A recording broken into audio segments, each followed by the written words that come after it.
అందరికీ నమస్కారం. ఈరోజు వీడియోలో కార్తీక సోమవారం యొక్క ప్రాముఖ్యత ఏమి, ఏ పురాణ కథ వినడం వల్ల శివ సాయుధ్యం లభిస్తుంది అనేది తెలుసుకుందాం. Please subscribe, comment, share and like.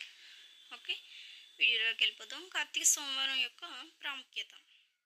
Karthika మాసంలో పరమశివుని శక్తికి పుష్కలంగా లభిస్తుందని నమ్ముతారు. పవిత్ర గ్రంథాల ప్రకారం శివుడు ఈ మాసంలో అనంతమైన అగ్ని రూపంలో కనిపించాడు. అలాగే చంద్రుడికి శివుడితో ప్రత్యేక అనుబంధం ఉంది. అతని జుట్టును అతను అలంకరించాడు.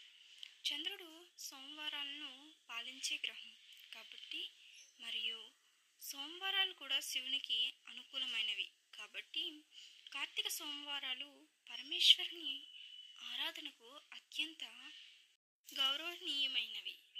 కార్తీక సోమవారం వెనుక పురాణాలు ఏమున్నాయో చూద్దాం. పురాణాల ప్రకారం చంద్రుడు తన 27 మంది భార్యలను దక్షిణ కుమార్తెలు సమానంగా చూడనందున దక్షరాజు శపించబడ్డాడు. మరియు అందువల్ల అతని శక్తులు మరియు ప్రకాశం క్షీణించడం ప్రారంభించింది. అతను చివరి దశకు చేరుకున్నప్పుడు తనను రక్షించమని శివుడిని ప్రార్థించాడు. అతని ప్రార్థనలకు సంతోషించిన శివుడు అతనికి శాపం నుండి విముక్తి కలిగించాడు మరియు అతని తలపై నెలవంకగా ఉంచాడు. శివుడు చంద్రుడు తన శిరస్సును అలంకరించాడు. అలా అలంకరించడం వలన చంద్రమౌళీశ్వరుడు లేదా సోమేశ్వరుడు అని పిలుస్తారు. మాసంలో సోమవారం నాడు చంద్రుడిని శివుడు ఈ వరంతో అనుగ్రహించాడని నమ్ముతారు. అందుకే కార్తీక మాసంలో సోమవారాలు శివుణ్ణి ఆరాధించడానికి మరియు ఆశీర్వాదం పొందడానికి అనువైనవి.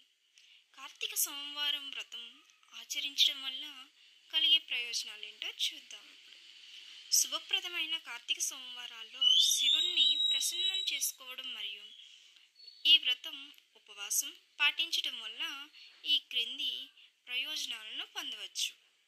ఈ వ్రతం చేయడం వల్ల మంచి జీవిత భాగస్వామిని మరియు భర్త దీర్ఘాయువును పొందండి.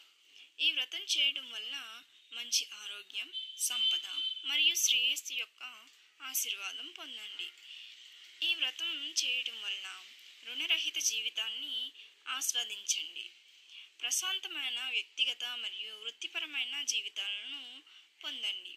ఈ వ్రతం చేయడం వలన పాపాల నుండి విముక్తి కలిగించడం కాకుండా అంతర్గత శాంతి మరియు మోక్షం కూడా పొందండి. ఓం నమః శివాయ.